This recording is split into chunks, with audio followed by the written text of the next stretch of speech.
یا یہ ہے کہ کچھ پیسے تھے اور زیادہ ضرورت سامان تھا. اب جب زیادہ ضرورت سامان کی ہم نے قیمت لگائی وہ تو 52.5 تولہ چاندی کی قیمت کے برابر پہنچ گئی. اب ایک بندہ ہے اس کے پاس گھر میں 10,000 روپے پڑے ہیں اور باقی اس کے پاس کچھ بستر ہیں, کچھ کمبل ہیں اور کچھ اس کے پاس برتن ہیں, کچھ اور اس طرح کی اضافی چیزیں ہیں. مثال کے طور پر یاد رکھیں کسی کے گھر کے اندر ٹیلی ویژن لگا ہے, اسکرین وغیرہ ہے یا اس طرح کی چیزیں لگی ہیں, یہ بھی زیادہ ضرورت سامان کے اندر داخل ہوتی ہیں. تو اس طرح کی چیزیں رکھی ہیں. بعض اوقات گھروں کے اندر 2 3 اوون ہوتے ہیں, مائکرو اوون ہوتے ہیں, ایک ضرور استعمال ہوتا ہے باقی ویسے پڑے ہوتے ہیں. اور کسی گھر کے اندر 4 فریجیں ہوتی ہیں اور ویسے برکت کے لیے ایک دو چلائی ہوتی ہیں, ضرورت ایک سے پوری ہو رہی ہوتی ہے, باقی ویسے چلا کے رکھے ہوتے ہیں تاکہ خراب نہ ہو. تو یہ بھی ضرورت سے زائد شمار ہوتے ہیں. واشنگ مشینیں کسی گھر کے اندر 5 پڑی ہوئی ہیں, ہر کمرے کے اندر واشنگ مشین ہے. اب ایک سے ضرورت پوری ہو رہی ہے, باقی ویسے ایکسٹرا رکھی ہیں کہ اگر کبھی ہنگامی طور پر ضرورت ہوئی تو ہم دیکھ لیں گے, اور سال میں کبھی ضرورت پڑتی نہیں ہے ویسے رکھی ہوئی ہے. تو اس طرح کی چیزیں ہیں. اب یہ جو بندہ ہے درمیان والا, اس کا جو نصاب کی برابر قیمت پوری ہو رہی ہے وہ سونے, چاندی, نقدی اور مال تجارت, ان 4 چیزوں سے نہیں پوری ہو رہی, بلکہ مال تجارت کے زیادہ ضرورت سامان جو ہے ان کو بھی ساتھ ملایا ہے, تبھی جا کر وہ پوری ہو رہی ہے. تب ہم نے یہ شریعت نے کہا کہ یہ جو بندہ ہے اب اس پر زکوٰۃ تو فرض نہیں کریں گے, کیونکہ زکوٰۃ ہوتی ہے 4 قسم کے مال کے ساتھ, سونا, چاندی, نقدی, مال تجارت. اب اس کے پاس ان میں سے کچھ ہیں لیکن مال زیادہ ضرورت سامان کو ملائیں گے تب جا کر وہ اس کا قیمت پوری ہوتی ہے 52.5 تولہ چاندی. تو اس وجہ سے اب اس کے بارے میں حکم یہ ہوگا کہ اس پر زکوٰۃ تو فرض نہیں ہے, کیونکہ زیادہ ضرورت سامان کی مالیت کو نکال دیں, اس کے پاس تو قیمت پوری نہیں بنتی. اب اس کو ملائیں گے پھر جا کر قیمت پوری بنتی ہے.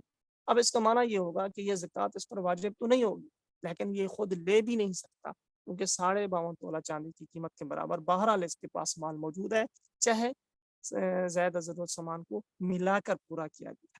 تو یہ ذرا فرق تھا, اس کو میں نے اپنے الفاظ میں بیان کرنے کی کوشش کی ہے. اللہ تعالیٰ کرے کہ آپ کو سمجھ بھی آ جائے. اگر مزید کچھ اس بارے میں سوال ہوگا تو انشاءاللہ آخر میں ہم دیکھ لیتے ہیں. تو بہرحال یہ 2 قسم کے فوائد تھے آپ کے سامنے ہیں. اگلی بات ہے, بعض لوگ کہتے ہیں کہ جو خواتین کے استعمال کے زیورات ہیں ان پر زکوٰۃ نہیں ہونی چاہیے, کیونکہ آپ پہلے کہہ چکے ہیں کہ جو گھر کی اشیاء ہیں وہ 2 قسم کی ہوتی ہیں, بعض زیادہ ضرورت ہوتی ہیں اور بعض ضرورت میں شامل ہوتی ہیں, جیسے لباس ہے, اسی طرح جوتے ہیں, کپڑے ہیں, کھانے پینے کی چیزیں ہیں, اور گاڑی ہے, سواری ہے. یہ چیزیں جب ضرورت میں شامل ہیں تو خواتین کے زیورات بھی شامل ہوتے ہیں, وہ صاف ظاہر ہے اس کو استعمال کرتی ہیں, ان کو پہنتی ہیں, مختلف قسم کے پروگراموں میں پہنتی ہیں, ویسے پہنتی ہیں. تو وہ تو استعمال کی چیزیں ہیں, ضرورت کی چیزیں ہیں, تو ان کو کیسے کہا جا سکتا ہے کہ وہ ضرورت میں شامل نہیں ہے؟ تو ان پر زکوٰۃ نہیں ہونی چاہیے. بعض خواتین کی طرف سے, بعض افراد کی طرف سے یہ اعتراضات کیا جاتا ہے, یہ سوال اٹھایا جاتا ہے. تو یاد رکھیے پکا ٹھکا مسئلہ یہ ہے, اصل مسئلہ یہ ہے, مضبوط مسئلہ یہ ہے, اور فائنل مسئلہ یہ ہے کہ خواتین کے جو استعمال کے زیورات ہیں سونے اور چاندی کے, ان پر زکوٰۃ فرض ہے اور واجب. سال کے بعد جب حساب کیا جائے گا تو ان زیورات کی موجودہ قیمت کو بھی ضرور سامنے رکھا جائے گا, اس کو جمع کیا جائے گا. باقی یہ مسئلہ آج سے نہیں چلا, بلکہ یہ تو خیر القرون سے چلا ہے. خیر القرون سے مراد کیا ہے, یاد رکھیں, یقیناً آپ حضرات کو علم ہوگا, مزید میں فائدے کے لیے بتا دیتا ہوں. خیر القرون سے مراد جو بہترین زمانے ہیں. رسول اللہ صلی اللہ علیہ وسلم کی ایک حدیث مبارکہ ہے, اس میں یہ ارشاد فرمایا کہ سب سے بہترین زمانہ میرا ہے, یعنی جس میں آپ صلی اللہ علیہ وسلم موجود تھے, عہد رسالت مآب. یہ اس کے بعد ان لوگوں کا ہے جو میرے ساتھ ملے ہیں, یعنی جو میرے زمانے کے ساتھ جن کا زمانہ ملا ہوا ہے وہ ہیں صحابہ کرام رضی اللہ تعالیٰ عنہم اجمعین. اور ان کے بعد سب سے بہترین وہ ان لوگوں کا زمانہ ہے جو میرے بعد ملنے والوں کے بعد آنے والے ہیں, یعنی تابعین اعظام. تو خیر القرون جب بولا جاتا ہے تو اس سے مراد 3 زمانے ہیں, رسول اللہ صلی اللہ علیہ وسلم کا زمانہ مبارک, اور صحابہ کرام کا عہد مبارک, اور تابعین اعظام کا عہد مبارک. تو یہ 3 ادوار جو ہیں ان کو خیر القرون کہا جاتا ہے. تو رسول اللہ صلی اللہ علیہ وسلم کے زمانہ مبارک سے لے کر عصر حاضر تک, موجودہ دور تک, ہر دور کے جمہور علماء کرام, فقہاء کرام, محدثین اعظام قرآن و سنت کی روشنی میں یہی فتویٰ دیتے آئے ہیں کہ عورتوں کے, خواتین کے سونے اور چاندی کے جو استعمال کے زیور ہیں ان پر زکوٰۃ فرض ہے, ان پر زکوٰۃ واجب ہے. اور اگر وہ زیور نصاب کے مساوی ہیں یا زائد ہیں تو اس پر سال بھی گزر گیا ہو, شاید پوری ہو, تو قرآن و سنت کے عمومی احکام میں سونے یا چاندی پر بغیر کسی استعمالی یا غیر استعمالی شرط کے زکوٰۃ فرض ہونے کا استعمال ہے واجب ہونے کا حکم ہے کہ قرآن کریم میں جہاں زکوٰۃ اور زکوٰۃ زیورات سونے اور چاندی پر زکوٰۃ کے کا حکم دیا گیا ہے تو اس میں یہ شرط نہیں ہے کہ وہ سونا اور چاندی استعمال ہو رہا ہو یا نہ ہو رہا ہو، زیور بنایا گیا ہو یا نہ بنایا گیا ہو، اور احادیث مبارکہ میں بھی ایسے ہی۔ تو اس میں کوئی تصریح نہیں ہے، کوئی اس کے اندر کوئی کانٹ چھانٹ نہیں ہے کہ اس قسم کا زیور ہو تو زکوٰۃ ہوگی، اس قسم کا ہو تو نہیں ہوگی، اور اس قسم کا سونا چاندی ہو تو ہوگی، اس قسم کا ہو تو نہیں ہوگی۔ احادیث مبارکہ میں اور آیات مبارکہ میں زکوٰۃ کی ادائیگی میں کوتاہی کرنے پر جو وعید فرمائی گئی ہے، تنبیہ فرمائی گئی ہے، وہ بھی دونوں قسم کے زیورات پر ہیں، یعنی سونے اور چاندی پر ہے۔ دیکھیں زیورات عموماً سونے اور چاندی کے ہوتے ہیں، سونے اور چاندی کے جو زیورات ہیں، سونا اور چاندی جس شکل میں بھی ہو، میں نے کل بھی گزارش کی تھی، چاہے زیور بنائے گئے ہوں نہ بنائے گئے ہوں، تو سونے اور چاندی کے اوپر زکوٰۃ ہے، چاہے وہ زیور ہوں یا نہ۔ دیکھیے آپ کے سامنے ایک آیت کریمہ اور دو احادیث مبارکہ پیش کرتے ہیں، انشاءاللہ آپ کے سامنے بات واضح ہو جائے گی۔ قرآن کریم سورۃ التوبہ پارہ نمبر 10 آیت نمبر 34 میں ہے۔ اللہ تعالیٰ فرماتے ہیں اعوذ باللہ من الشیطان الرجیم والذین یکنزون الذہب والفضة ولا ينفقونها فی سبیل اللہ فبشرهم بعذاب علیم۔ جو لوگ سونا چاندی جمع کر کے رکھتے ہیں اور اسے اللہ تعالیٰ کے راستے میں خرچ نہیں کرتے، یعنی زکوٰۃ ادا نہیں کرتے، انہیں دردناک عذاب کی خبر دیجیے۔ تو یہ دیکھیے کل بھی میں نے گزارش کی تھی، کتنا سخت عذاب ہے، دردناک عذاب کی خبر دیجیے۔ جس عذاب کو اللہ تعالیٰ دردناک فرما رہے ہیں تو ہم اس کا کیا اندازہ لگا سکتے ہیں۔ اس آیت کریمہ میں دیکھیے سونے اور چاندی پر زکوٰۃ کے ادا نہ کرنے پر جو دردناک عذاب کا حکم کیا گیا ہے، یہ اس میں کوئی تصریح نہیں ہے کہ وہ سونا چاندی زکوٰۃ کی زیورات کی شکل میں ہو تو زکوٰۃ نہیں دینی، اور اگر زیورات کی شکل میں نہ ہو کسی اور شکل میں ہو تو زکوٰۃ دینی ہے۔ ایسی کوئی صراحت نہیں ہے، ایسی کوئی وضاحت نہیں ہے۔ اس سے معلوم ہوتا ہے کہ سونا اور چاندی کسی کی ملکیت میں ہو تو اس پر زکوٰۃ فرض ہے سال گزرنے پر، چاہے وہ زیور ہو یا نہ ہو۔ مسند احمد حدیث پاک کی کتاب ہے، حدیث نمبر ہے 27614۔ حضرت اسماء بنت یزید رضی اللہ تعالی عنہ فرماتی ہیں کہ ایک دفعہ میں اور میری خالہ رسول اللہ صلی اللہ علیہ وسلم کی خدمت میں حاضر ہوں۔ دخلت انا وخالتی علی النبی صلی اللہ علیہ وسلم وعلیہ اسورۃ من ذہب، اور ہم جب داخل ہوئے تو ہم نے سونے کے کنگن پہن رکھے تھے۔ خواتین تھی، صاحب ظاہر یہ کنگن وغیرہ چوڑیاں وغیرہ پہنتی ہیں، تو سونے کے کنگن تھے ہم نے پہنے ہوئے تھے۔ فقال لنا اتعطیانی زکاتہ، رسول اللہ صلی اللہ علیہ وسلم نے جب دیکھا کہ انہوں نے سونے کے کنگن پہنے ہوئے ہیں تو آپ صلی اللہ علیہ وسلم نے دریافت فرمایا کیا تم اس کی زکوٰۃ بھی ادا کرتی ہو؟ قالت فقلنا لا۔ حضرت اسماء بنت یزید فرماتی ہے کہ ہم نے عرض کی یا رسول اللہ نہیں، اس کی زکوٰۃ تو ہم نہیں دیتے۔ تو آپ صلی اللہ علیہ وسلم نے یہ سن کر فرمایا اما تخافانی ان یصورکم اللہ اسورۃ من نار ادیا زکات۔ اللہ اکبر، کیا سخت وعید فرمائی۔ آپ صلی اللہ علیہ وسلم نے فرمایا کیا تم ڈرتی نہیں ہو کہ کل قیامت کے دن اللہ تعالیٰ ان کی وجہ سے آگ کے کنگن تمہیں پہنائے، لہٰذا ان کی زکوٰۃ ادا کیا کرو۔ دیکھیں اس میں واضح طور پر پتہ چل گیا ہے کہ زیور ہے، کنگن اور چوڑیاں وغیرہ بھی زیور ہی شمار ہوتے ہیں نا، تو ان کی وجہ سے آپ صلی اللہ علیہ وسلم نے زکوٰۃ ادا کرنے کا حکم فرمایا، اور زکوٰۃ ادا نہ کرنے کی صورت میں سخت وعید فرمائی کہ تم ڈرتی نہیں ہو کہ قیامت کے دن اگر تم زکوٰۃ ادا نہیں کرو گی تو اللہ تعالیٰ اس جرم کی سزا میں تمہیں آگ کے کنگن پہنائے۔ دوسری حدیث مبارکہ حضرت عبداللہ بن مسعود رضی اللہ تعالیٰ عنہ، بہت مشہور صحابی ہیں، جلیل القدر صحابی ہیں، ان کی اہلیہ محترمہ ہے حضرت زینب رضی اللہ تعالیٰ عنہ۔ وہ فرماتی ہیں ایک بار رسول اللہ صلی اللہ علیہ وسلم نے ہم خواتین کے مجمع میں خطبہ ارشاد فرمایا، خطبنا رسول اللہ صلی اللہ علیہ وسلم فقال یا معشر النساء تصدقنا ولو من حلیکن فإنکن اکثر اہل جہنم یوم القیامہ۔ جامع ترمذی حدیث نمبر 633 ہے، یہ حدیث پاک موجود ہے۔ تو حضرت عبداللہ بن مسعود رضی اللہ تعالیٰ عنہ کی اہلیہ حضرت زینب فرماتی ہیں کہ ایک دفعہ جب رسول اللہ صلی اللہ علیہ وسلم نے ہمیں خطبہ دیا تو دوران خطبہ آپ نے فرمایا اے عورتوں کی جماعت، تم زکوٰۃ ادا کیا کرو، اگرچہ وہ مال زیور ہی کیوں نہ ہو، اس لیے کہ زکوٰۃ کی ادائیگی میں کوتاہی کی بنا پر اگر زکوٰۃ ادا نہ کی یا کم کی، جتنی بنتی تھی اتنی نہ کی، تو اس کی جرم کی سزا میں قیامت کے دن اللہ تعالیٰ تم میں سے اکثر عورتیں جو ہیں وہ جہنم میں ہوں گی تو اللہ تعالیٰ ان کو عذاب دیں گے۔ جہنم میں عورتیں اکثر اس وجہ سے ہوں گی کہ انہوں نے اپنے زیورات وغیرہ کی زکوٰۃ نہیں دی ہو۔ تو اس سے واضح طور پر ثابت ہوتا ہے قرآن کریم کی آیت مبارکہ اور حدیث مبارکہ سے کہ خواتین کے استعمال میں جو زیورات ہوتے ہیں ان پر بھی زکوٰۃ واجب ہوتی ہے۔ تو زکوٰۃ کے حوالے سے یہ چند مسائل آپ کے سامنے آج عرض کیے گئے ہیں۔ مزید ہم اپنے سبق کو آگے بڑھاتے ہیں۔ انسان ہے، اس معاشرے میں رہتا ہے تو صاف ظاہر بیمار بھی ہوتا ہے، جسم کے کسی بھی حصے میں درد ہوتا ہے، تکلیف ہوتی ہے، چوٹ لگ جاتی ہے یا ویسے پین ہوتے ہیں، تو اس موقع پہ دعا رسول اللہ صلی اللہ علیہ وسلم نے ہمیں ارشاد فرمائی ہے، تعلیم دی ہے کہ ہم اس کو پڑھنے کا اہتمام کریں۔ تو انشاءاللہ یہ اس کی برکت سے ہمارے جسم میں ہونے والا جو درد ہے، تکلیف ہے، انشاءاللہ اس کی برکت سے وہ ختم ہو جائے گا، دور ہو جائے گا۔ صحیح مسلم کے اندر حدیث نمبر 5867 67 یہ حدیث پاک ہے، جب جسم کے اندر کسی جگہ پہ درد ہو تو اس جگہ پر ہاتھ رکھیں اور 3 مرتبہ بسم اللہ پڑھیں، بسم اللہ الرحمن الرحیم 3 دفعہ پڑھیں، پھر 7 مرتبہ یہ دعا پڑھیں۔ اگر آپ آہستہ آہستہ میرے ساتھ پڑھتے رہیں، اگر کوئی ساتھ میں مسئلہ نہیں ہے تو آپ آہستہ آہستہ اس کو دوہرا لیں ہلکی آواز میں۔ اعوذ باللہ وقدرتہ من شر ما اجد واحاذر، واحاذر ہے، را پر پیش ہے، واحاذر، لیکن وقف کریں گے، سٹاپ کریں گے، وہ اب اس کو ساکن کر دیں گے، اس کے اوپر جو حرکت ہے اس کو نہیں پڑھیں گے۔ اعوذ باللہ وقدرتہ من شر ما اجد واحاذر، اعوذ باللہ، میں اللہ کی عزت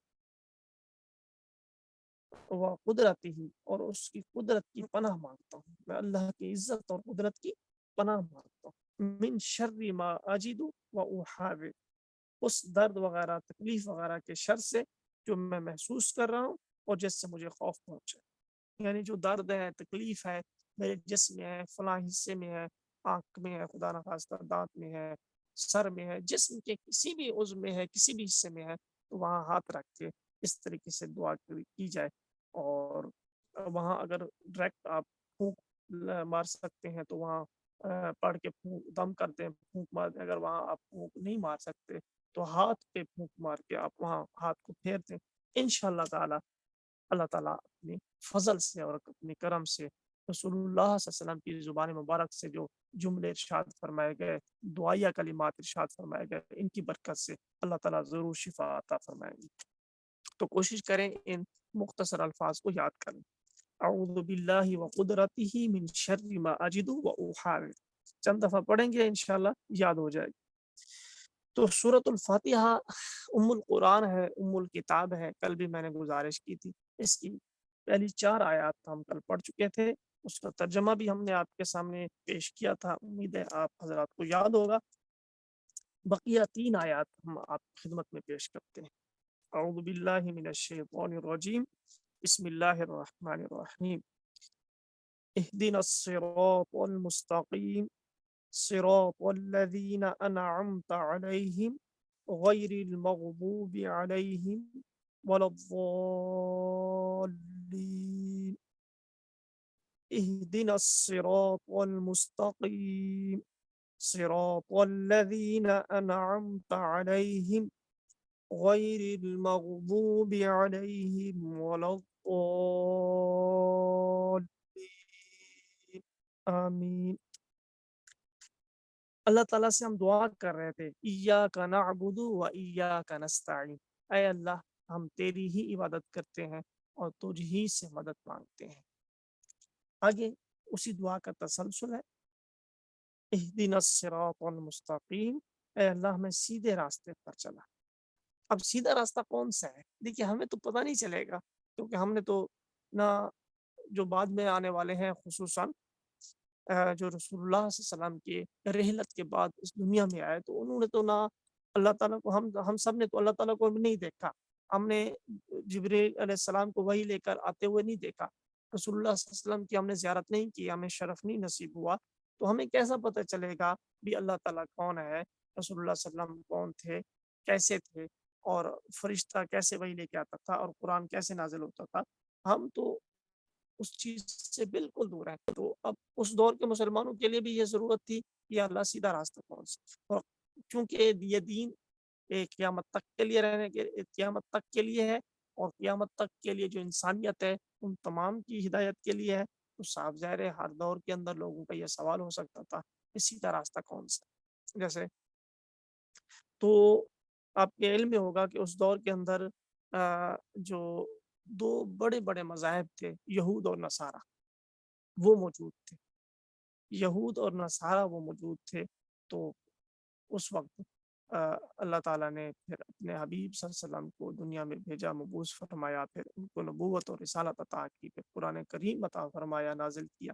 تو یہ سارا سلسلہ چلتا رہا۔ یہ ہمارا ٹاپک تو نہیں ہے کہ اس پر تفصیل سے بات کی جائے۔ بہرحال اس پس منظر میں پھر اللہ تعالیٰ نے فرمایا، دیکھیے صراط الذین انعمت علیہم، کہ ان لوگوں کا راستے پر چلا جن پر تو نے انعام کیا۔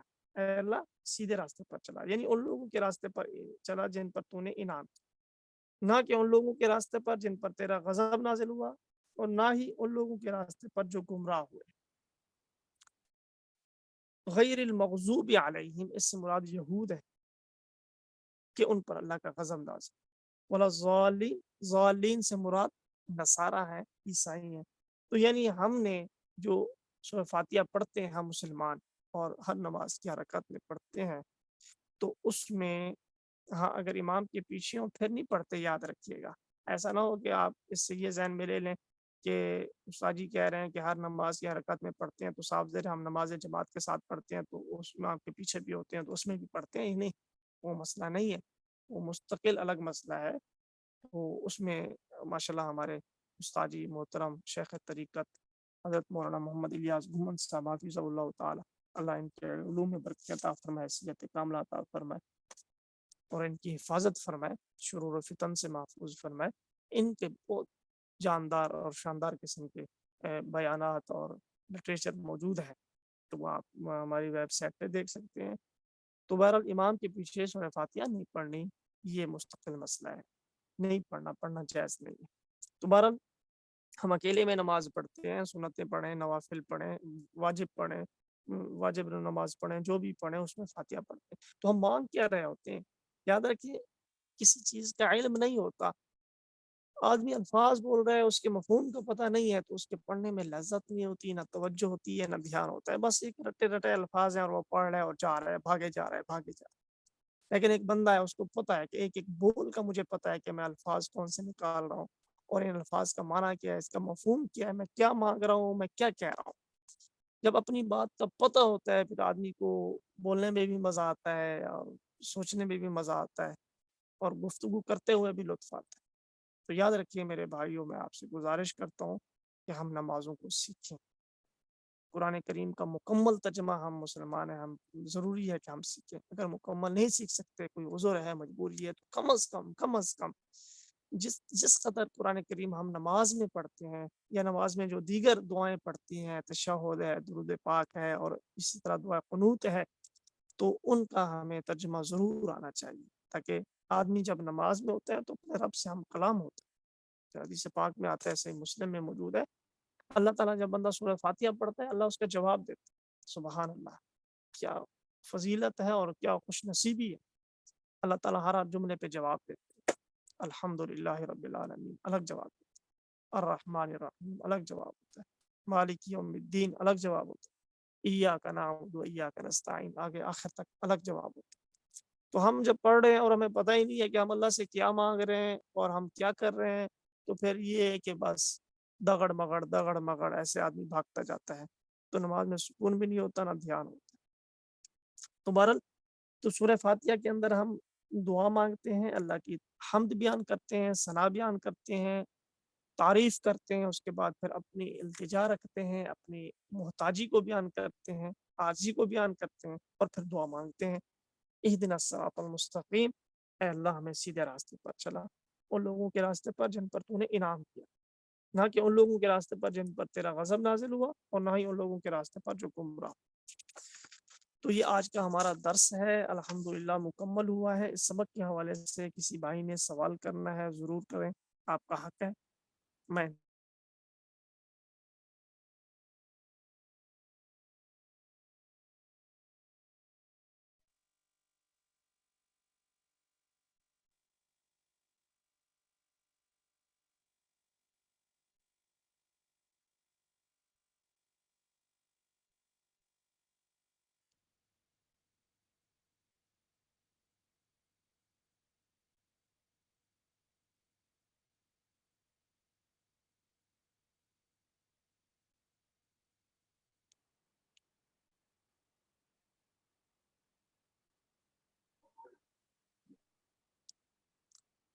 جی میری آواز آ رہی ہے آپ لوگوں تک؟ جی جی آ رہی ہے استاد. ہاں کسی بھائی نے سوال کرنا ہے؟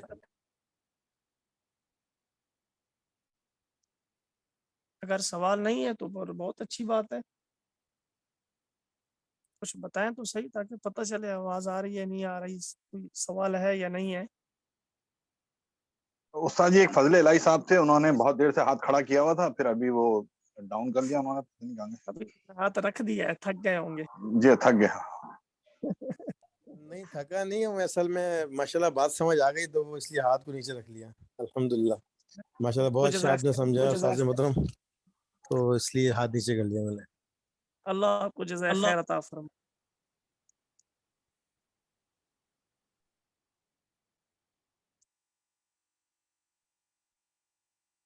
ہاں خالد بھائی میرے خیال میں بس کر دیتے ہیں آج. جی بہت بہتر استاد جی، جزاکم اللہ. تو نہیں ہے کہ ہم 12 بجے تک مکمل کریں، مقصد ہے کہ جب پورا ہو جائے اور مطلب پورا ہو جائے، مقصد پورا ہو جائے. 2-4 منٹ اوپر نیچے ہوتے رہیں گے، کوئی مسئلہ نہیں. استاد جی میں پھر پوچھ لوں؟ کسی دن ضرورت سوال ہوگی تو 2-4 منٹ اوپر چلے جائیں گے، اگر کبھی ضرورت ہوگی تو 2-4 منٹ. استاد جی میں پوچھ جی سکتا جی ہوں ایک سوال؟ پوچھیے. جی پوچھیے. اب اس وقت جو ہم حساب لگاتے ہیں 52 تولے جی چاندی جی پہ. ضرور پوچھیے. جی آواز آ رہی ہے؟ جی جی فرمائیے.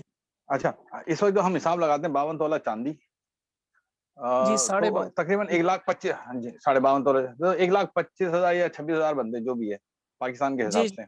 جی جی تو یہ جو رقم ہے آج کل عام حالات میں لوگوں کے پاس نکل آتی ہے، لیکن ان کے تو گزارے بھی پورے نہیں ہوتے. تو جی جی چلے گا، حالانکہ اگر آپ سونے پہ لگائیں تو وہ تو 12 لاکھ 14 لاکھ 15 لاکھ تک جاتی ہے. پتہ نہیں اس وقت کتنا جی ہوگا جی سونا، جی میں نے دیکھ. تو پھر بھی وہ بیچارہ دے گا زکوٰۃ اگر اس کو 1 سال ہو جائے اس کے اوپر رکھے ہوئے. اس بیچارے کے بارے میں دیکھیے نا کہ اس کی رقم کیسے نکل آتی ہے، یہ سمجھائیں گے نا ذرا مجھے. اچھا وہ اس ایسے نکل نمبر پر آتی ہے. یہ دیکھیے، میری بات سنیے، بات سنیے. جی جی آگے انشاءاللہ وہ زکوٰۃ فرما رہا ہے. میں بتاؤں گا آپ کو کہ جس بندے پر زکوٰۃ جس نے حساب کرنا ہے نا جی، جی تو اس میں سے 2 چیزیں ہوتی ہیں. ایک ہوتا ہے قابل زکوٰۃ اثاثہ جات، جی جن جی جن چیزوں کو ہم نے زکوٰۃ کے اندر ایڈ کر کے اس کا حساب لگانا ہوتا ہے. جی جی اور ایک چیزیں ہوتی ہیں مالی ذمہ داریاں، وہ اخراجات ہوتے ہیں جو ہم نے ادا کرنے ہوتے ہیں، ہمارے ذمے ہوتے ہیں. جی جی تو ایسا نہیں ہے کہ ہم ٹوٹل مال کا حساب لگا کر اندھا دھند زکوٰۃ دے دیں گے، ایسا نہیں ہوتا. بلکہ ہم صحیح. حساب لگانے کے بعد دیکھیں گے کہ یہ تو ہمارے پاس مثال کے طور پر کسی کے پاس 5 لاکھ پڑے ہیں، 5 لاکھ کے اندر فوراً زکوٰۃ نہیں دینی نا، بلکہ اس میں جی دیکھنا ہے ہمارے اوپر مالی ذمہ داریاں کون سی ہیں. مثلا ہم نے راشن بھی لینا ہے، بجلی کا بل دینا ہے، گیس کا بل دینا ہے، ٹیلی فون کا بل دینا ہے، اور اس طرح ہم نے دیگر راشن لینا ہے، ہم نے اسکول کی فیسیں بچوں کی دینی ہے، ہم نے کپڑے لینے ہیں، جوتے لینے ہیں، بنیادی ضروریات پوری کرنی ہے. اس کے بعد اس کے پاس بچ جاتا ہے 50,000. جی جی تو اب تو اس جی پر زکوٰۃ نہیں ہوگی. تو چیزیں یہ ہیں کہ آپ جو فرما رہے ہیں نا، جی جی ایسے گراہک یقیناً ہے کہ ان کے پاس کچھ نہ کچھ پیسے یا اس کے پاس کچھ نہ کچھ ایسا آدھا تولہ سونا پڑا ہوتا ہے یا کچھ تولے چاندی پڑی ہوتی ہے، ان کو ملا ملو کے اگر لگایا جائے زکوٰۃ بنتی ہے. لیکن ان جی کی تنخواہ اتنی پوری ہوتی ہے کہ گزارا کھینچتا ہے. برحال جی زکوٰۃ تو دینی پڑے گی، چاہے وہ یکمشت دیں یا تھوڑی دیں. اور زکوٰۃ میں تو آپ کو پتہ ہے تھوڑی بنتی ہے. مثال کے طور پر 1 لاکھ میں 2,500 بنتی ہے، جی جی تو 2 لاکھ اگر کسی کے پاس بنتے ہیں تو کوشش کریں یکمشت نہیں دے سکتے، تھوڑی دیتے رہیں. یعنی استاد جی آپ کا جی جی کہنے کا مقصد ہے کہ اخراجات نکال کے اگر ہاں جی یہ رقم رہتی ہے تو پھر دینی پڑ جائے گی. ہاں جی وہ سارا نقشہ آئے گا نا، مزید بات سمجھ جی آ جائے گی انشاءاللہ.